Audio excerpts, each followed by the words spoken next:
the way the topic has been coined, it says success precise through faith, a conception not overwhelmed by contradictory conception. Essentially, I'm going to talk about faith, the power of faith, the strength of faith, what faith can bring to all of us. Let me start with something that I came across recently. A few days ago, I was on a morning walk in my society, and as I was walking, I met a friend of mine who is a neighbor who happens to be a scientist. And we started walking together. It was a morning walk. And in the course of the conversation, my friend told me, the scientist friend told me, "Hey, Mohapatra, people say that you are a spiritual guy, you go to satsang and stuff like that. But I am a scientist. I do not believe in spirituality, faith, and all of that. I'll always look for evidence. I look for logic. I look for proof. You spiritual guys rely so much on faith, but we don't do that. We don't have faith in faith." I said, "Friend, his name happens to be Subba Rao," and I said, "Rao, listen, maybe you're right, but hey, can you recall the very first time when you started your schooling in the pre-nursery, right? And your teacher taught you the alphabet, A, B, C, D, E, etc. And the teacher asked you to repeat, you repeated. The teacher asked you to write 100 times, you wrote 100 times. And the teacher asked you to reproduce, you reproduced. Did you ever ask the teacher, 'Sir, why are you asking me to learn the alphabet?' Did you ever ask the teacher, why are you teaching alphabet? What is the purpose? What is the objective? What is the utility? How is this going to benefit me?" Did you ever tell the teacher, "Hey, unless you explain to me why learning alphabet is going to help me, until then I'm not going to learn alphabet"? He said, "I was so small, I never did that. I had a lot of faith in the teacher." I said, "Wow, you had faith in the teacher. And what happened after you grew up? What happened to that faith? How and why did you lose your faith?" The teacher taught you the alphabet, forced you to learn alphabet, you learned it, and a few months later the teacher told you that if you take 3 letters from this alphabet, C, A, and T, it becomes cat, which is the meaning of an animal. If you take 3 letters, B, O, and X, it is box, which denotes an object, an article. So you understood why the teacher asked you to learn alphabet when you started your schooling. And you learned how to use words to frame sentences, how to make paragraphs, how to communicate, exchange ideas, share your thoughts, and so on. But Rao, had you not had faith in your teacher that day, had you refused to learn alphabet, would you have ever become what you have become today? He said, "Oh yeah, you have a point. Had I not learned alphabet that day, I would have never become a scientist. Because if had I not learned language, I would have never progressed in my life." He said, "You probably what you're saying, that is the point in what you're saying." And that's the truth. Whether we are a scientist or a common man, everybody in this world has faith. Each one has his faith. When we get into an aircraft to fly and go somewhere, we have the faith that the plane will take off, fly, and land. We have the faith. When we take a medicine, we have the faith that it will cure the disease that we have. If we had not had faith, we would have never reached the moon. We would have reached the moon because we had the faith that one day we would be able to reach the moon. So faith is fundamental to our existence. So it doesn't matter whether it's a common man or a scientist, Everybody has faith. What happens when you have faith? When you have faith, something very interesting happens. Let me share with you another story. There were a lot of people flying in an aircraft, and suddenly there was turbulence mid-air. And you know what happened? Everybody was worried. Everybody started praying, Hanuman, Lord Ram, Jesus Christ, Allah, save us. Everybody started praying. There was one little girl, about 12 or 13-year-old girl. She was unaffected by what was going on. The aeroplane was actually shaking. It was bouncing up and down. Everybody was scared, but the little girl, who was about 12, 13 years old, was absolutely unaffected by what was happening around her. After some time, the turbulence slowed down and everything became normal. The passenger who was sitting next to that little girl looked at her and asked, "Hey, everybody was scared. Everybody was scared when there was turbulence, but it appeared that you were okay, you were normal, you were not even worried at all." She said, "Yeah, I was not worried." You know why? Because the pilot who is flying the aircraft is my father. I have immense faith in my father. I believe that no matter what the situation is, he can fly the aircraft. I have immense faith in the capability of my father. This is the power of faith. When we have faith, this brings us courage. This brings us confidence that we can face the world. And when we have faith, because it gives us the confidence, it sets everything in motion. Because if you don't have the faith that we could fly, we could get cured, our diseases can be cured, we will never go to a doctor.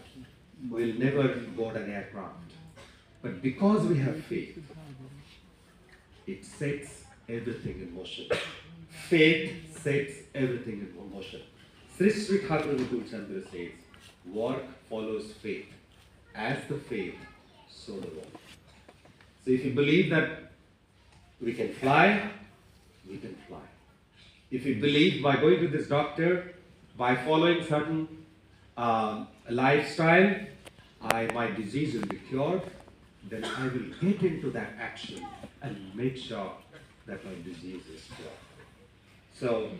So as is the faith, so is the work. If I believe it is not possible, I will never go to a doctor.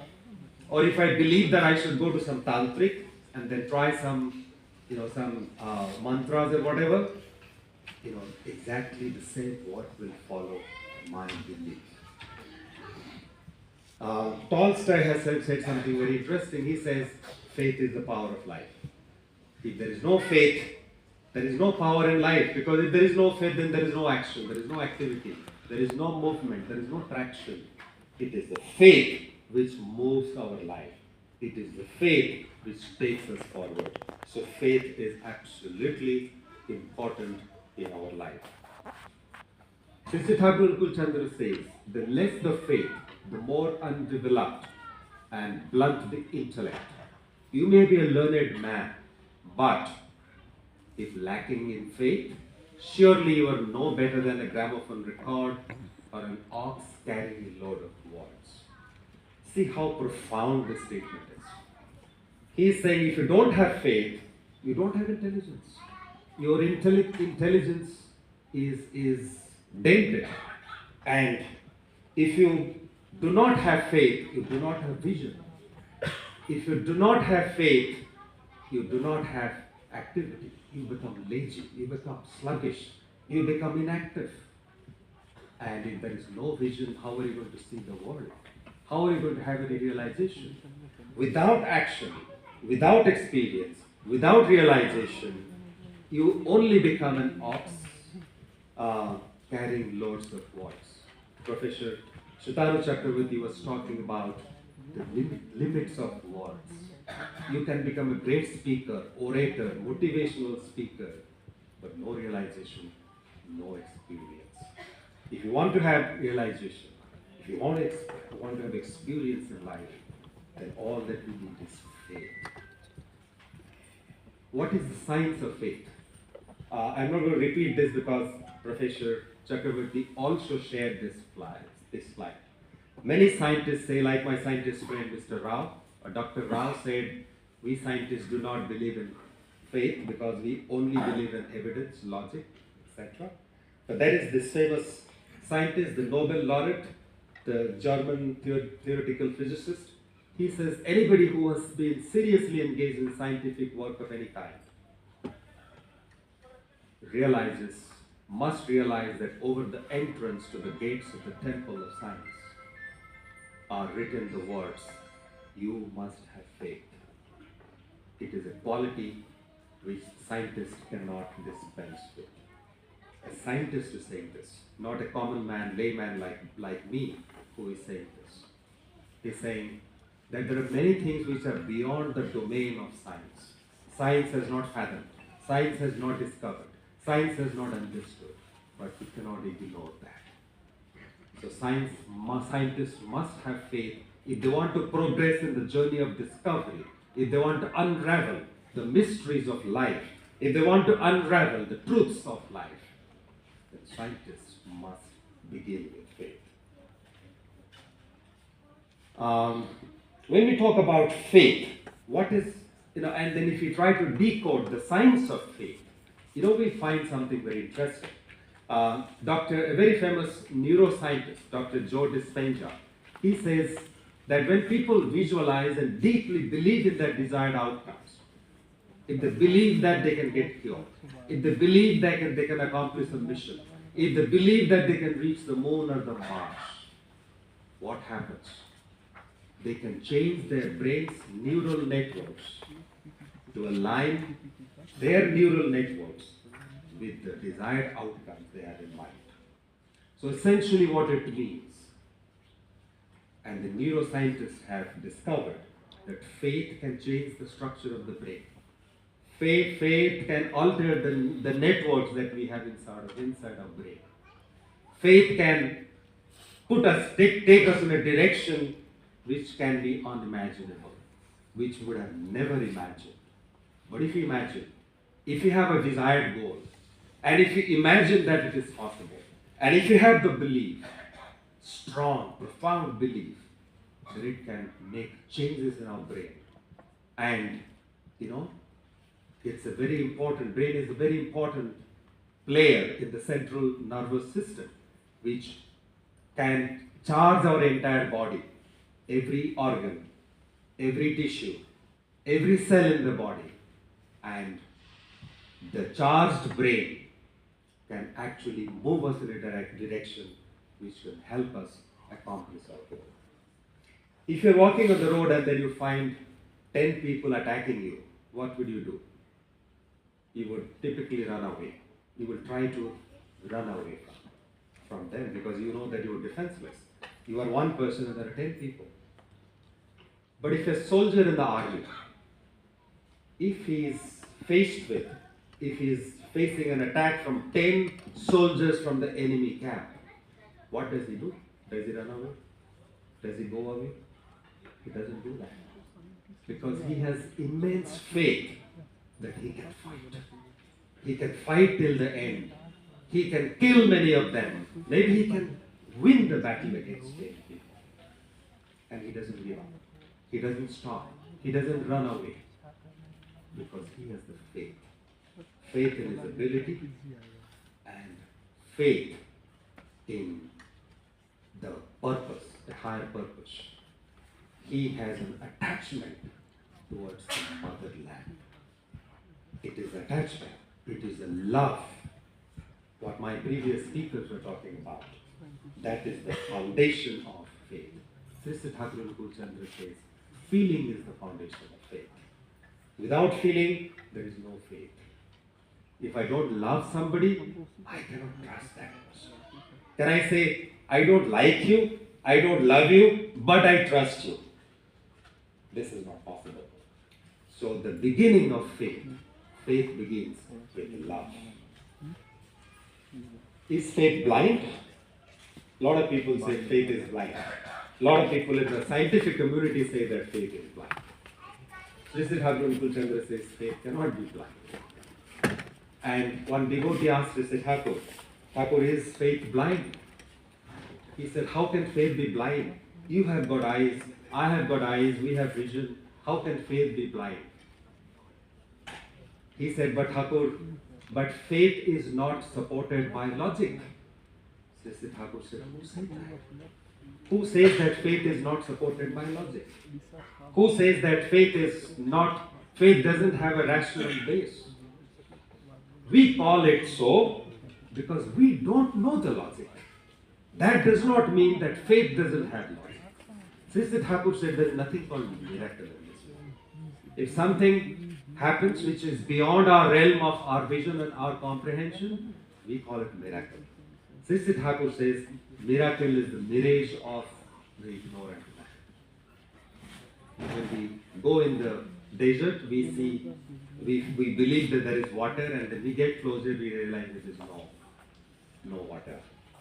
It is exactly the same thing. It is the mirage of the ignorant man. Sri Thakur Chandra says, because you do not know the cause and effect, you call it miracle.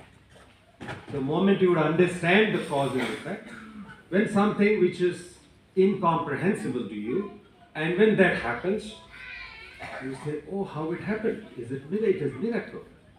But when you discover the cause, then you don't call it miracle anymore, because it becomes clear in front of your eyes. It becomes absolutely clear. So, faith is obviously not blind. Galileo says, the laws of nature are written in the language of mathematics. So everything we see in the universe is written in the language of mathematics. Everything is written in that language. But we need to find out the mathematician who has written the language. Without finding out the mathematician who has written the language, we will not be able to understand the laws of nature. So when there are some higher laws, the laws which are beyond our comprehension, we say, this is miracle, this is something supernatural, this is beyond our understanding, and so on. But once we find that mathematician, once we find the lawmaker who has made all these laws, things will become clearer, because the lawmaker will be able to help us understand what these universal laws are all about. Sri Thakur Chandra says, the conception that cannot be affected or overwhelmed by contradictory conception is faith. The conception which cannot be affected or overwhelmed by contradictory conception. What a powerful, profound definition of faith.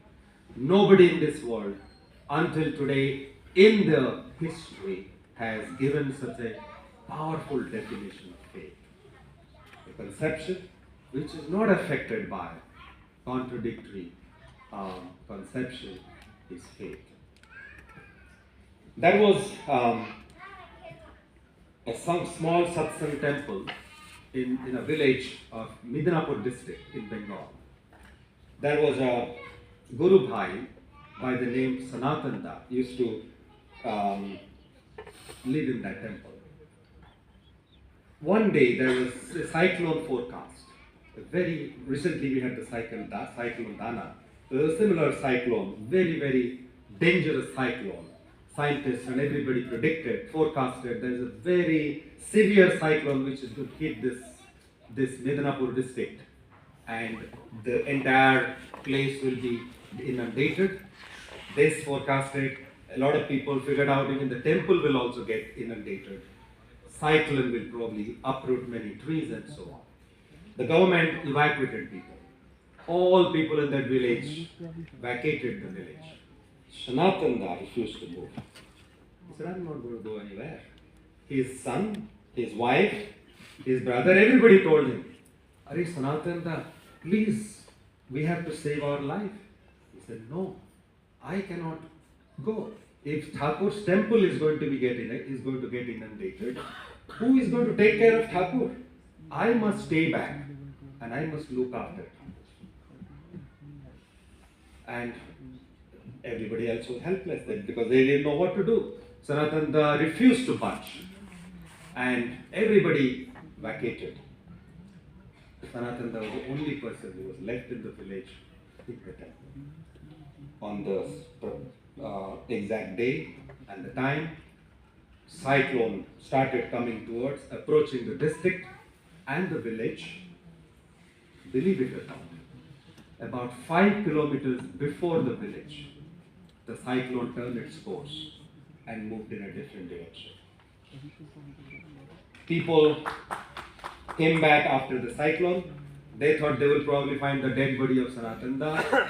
They came to the temple. They found Sanatana was sitting there, smiling and having a good time. For the non-believer, this might sound like a story. But for the believer, it is awesome. Because he had a conviction. His conviction was not affected by any other conviction. And his conception was, my Thakur is my supreme ideal. He is everything to me. I must protect him. I must stay back and look after my Thakur. I'm not going to go anywhere. This is the power of faith. So, is faith blind? No, it is not blind. It is backed by logic and reasoning. What can faith do? Faith can move mountains. Srishti Thakur Chandra says, deep faith can do anything. And each one of us, whether you are a scientist, a spiritual person, or whichever walk of life you belong to, I am sure each one of you would have some experience in life about the power of faith. The more deeper and profound our faith is, the more powerful outcomes that we can achieve in our life. If a faith is shaky, our outcome would also be like that. So, what we actually need is not blind faith, but what we actually need is childlike faith. Lord Ramakrishna Paramahansa said, it's a very interesting story about a milkwoman. There is a preacher who used to preach about Lord Krishna every day. The milkwoman used to bring milk, and every day she was getting delayed. The preacher was unhappy. One day, the milkwoman was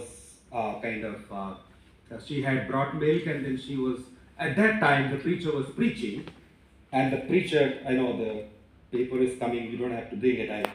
I know that the warning has come.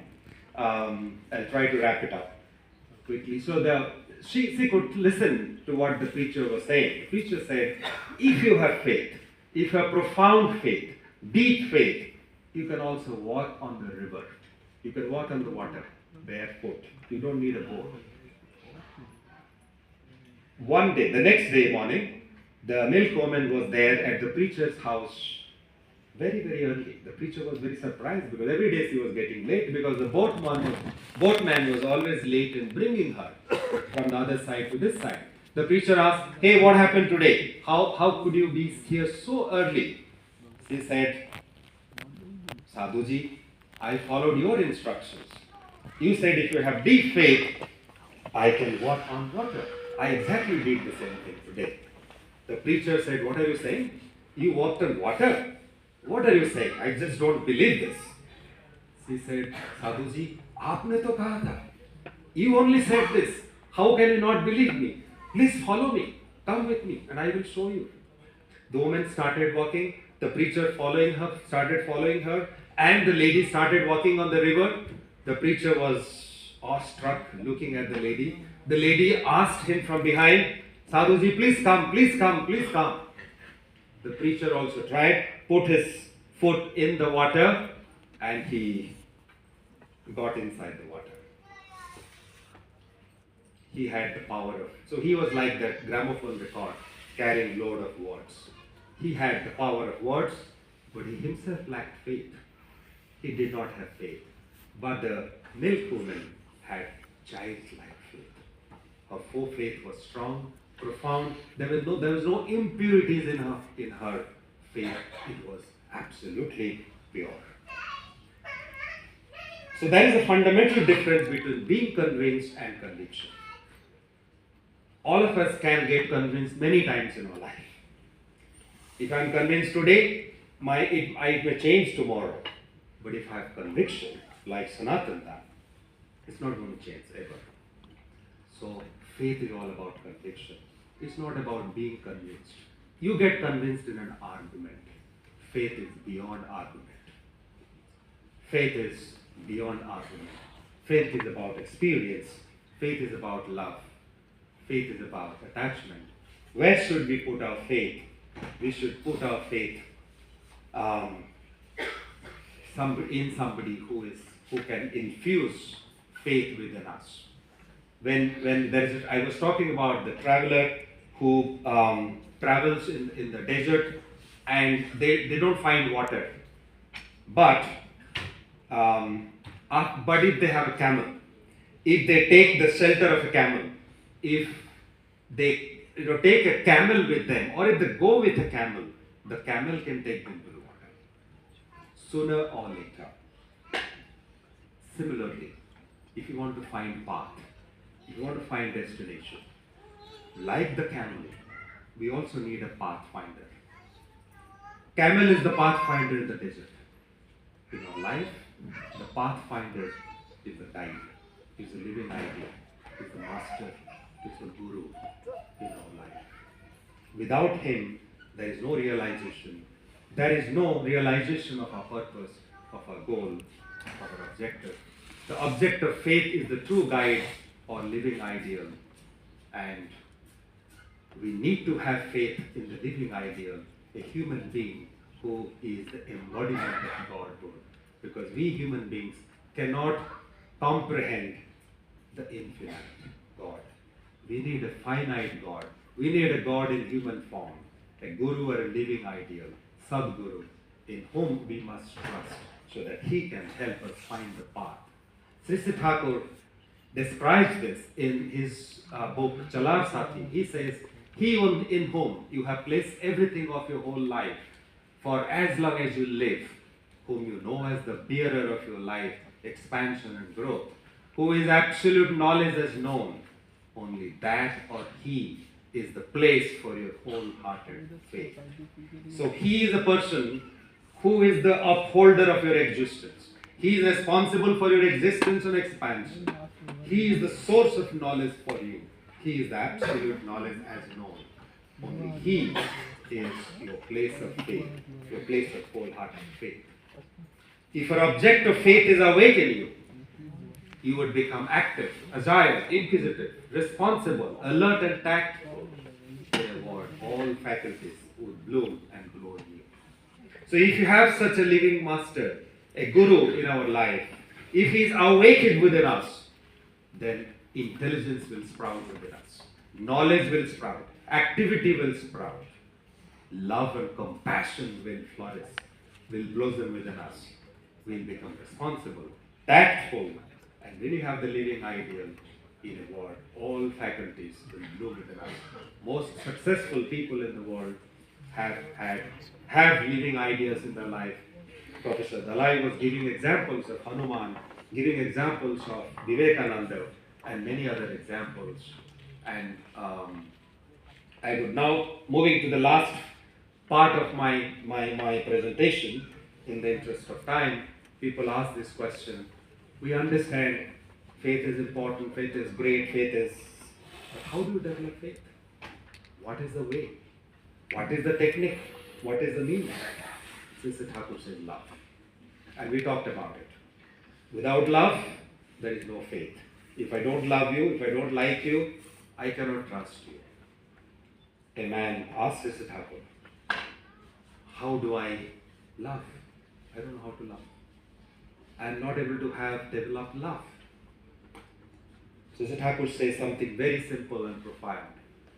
He says, how do you learn how to walk? You learn how to walk by walking. You learn to speak by speaking. You must learn to love by loving. There is no other way. If you really want to learn how to love, just start loving. Like if you want to learn how to swim, just plunge into the water. There is no other way. You can learn how to read, learn how to swim by reading a book. by talking to somebody. You just need to take a plunge inside the water. Of course, with the help of a coach or mentor.